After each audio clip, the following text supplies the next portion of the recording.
Alright, what's up guys? We are over here at Piedmont Dragway over in Julian, North Carolina. I would have done a proper intro, but we're here, we're getting into it.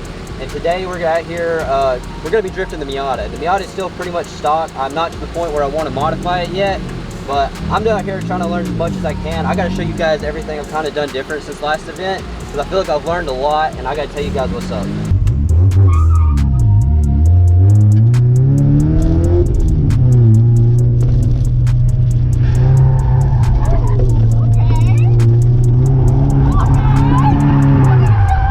Alright, so this is what I'm doing different from last video, or the last time I was out here at the track. So I'm running my aftermarket wheels in the front. They're a bit wider, so there's a little bit more grip, and then I'm running the stock wheels in the back. And I've been messing with the PSI, trying to figure out like the right combination for like the stock power. So we'll see how much better I do. I got it kind of set up where I like it, so we'll see how it goes. Alright, for you guys that are unfamiliar with Piedmont Dragway over here in North Carolina, there are 3 different tracks at this location. In this clip, I'm about to go on the rear skid pad area, and then I'm going to move on to the second track, which is the main track. And this skid pad area is mainly for doing donuts, and there's a small loop you can kind of kick it out, and you can link it up if you're good enough.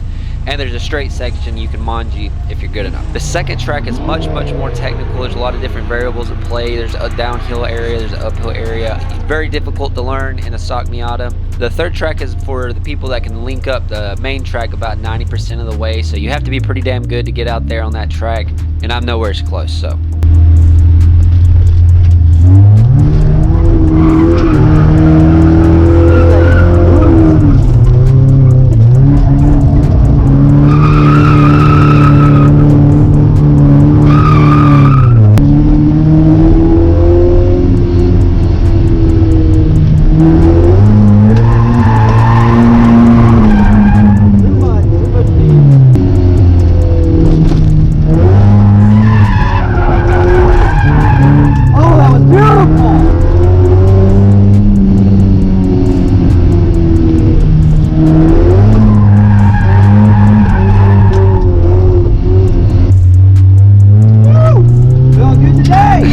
But as you can tell by the heat hand, that good feeling did not last very long at all. I ended up having to pull over to the side after having a really good run. It felt like on the back skid pad. I had to let the car cool down and get it back to normal operating tips. And it kind of messed with my head a little bit because I kind of went back out here and didn't do that great. I didn't really push the car much. I was kind of scared of it because I didn't want anything to get too hot, so didn't really get it sideways very much.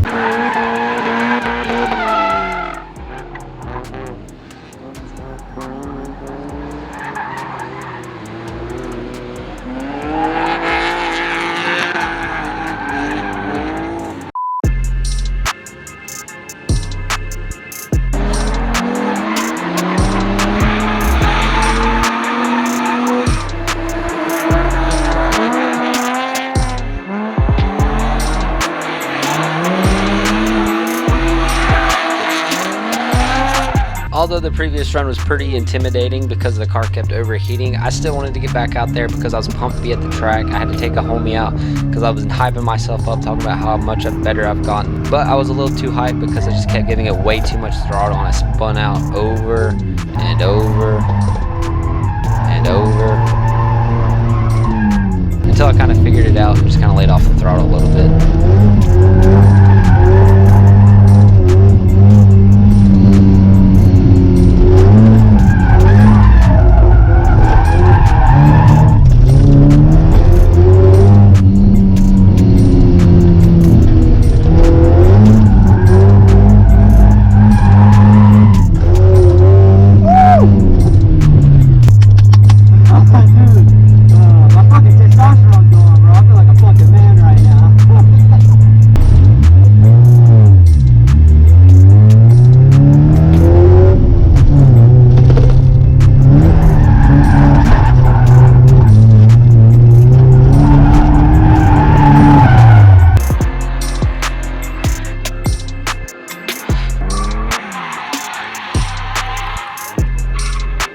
So after this run, I went out a good 2 or 3 more times, but nothing super notable happened until I let my homie drive my car. Now, based off this clip right here, you can tell he's substantially better than me. He has been drifting his Miata since I think June of this year, maybe last year, I don't know, but he's got a couple more events under his belt than I do, and he knows how to whip the car around a little bit better. So I offered to let him drive my car, and I wanted to see how he would handle it. Anything I need to know about? No, it should be just about normal. Just pay attention to the heat gauge on that back pad, because I was beating on it when first geared. It kept getting up there a little bit. The difference between my car and his car is my car has a limited slip diff out of a 1.8 Miata, and his has a welded diff. The welded diff is a lot better for drifting, at least in this circumstance, with having stock power. With the limited slip, you run into a lot of issues, which I ended up having later on. I'll tell you guys here in a minute.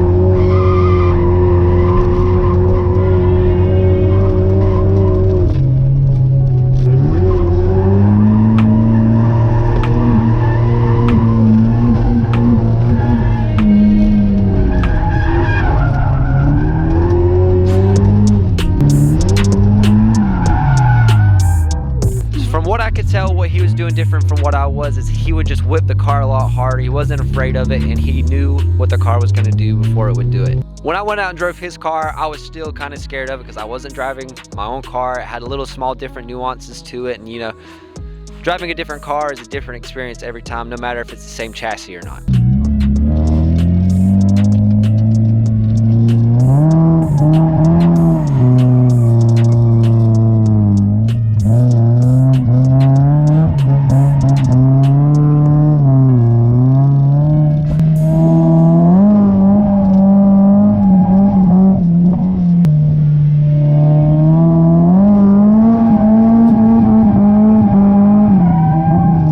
Regardless, I ended up having a blast with driving his car around. I seemed like he had a lot of fun driving mine around. It was good to get a little bit of different experience with the same chassis, just a little bit different setup. It kind of really puts things into perspective a little bit more.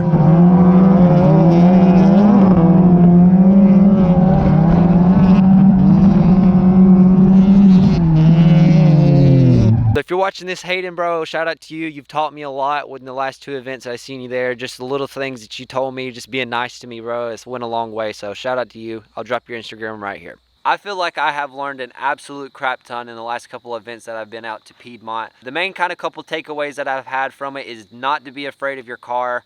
Really just push it and go out there and have fun. Even if you think something's going to break, you got to find your limits. So you got to kind of stick to them, so you can learn and really just push your boundaries. And the second takeaway I kind of had from it, especially going from the first event to the second event, is just go out there and have fun. There's no pressure. The community out there is really great, and nobody's out there expecting you to do anything crazy, especially if you're driving a stock Miata. I just want to say, if you made it this far, I greatly appreciate you guys. I had a blast at the event. I learned a lot, and I hope you guys can see the progress that I've been making.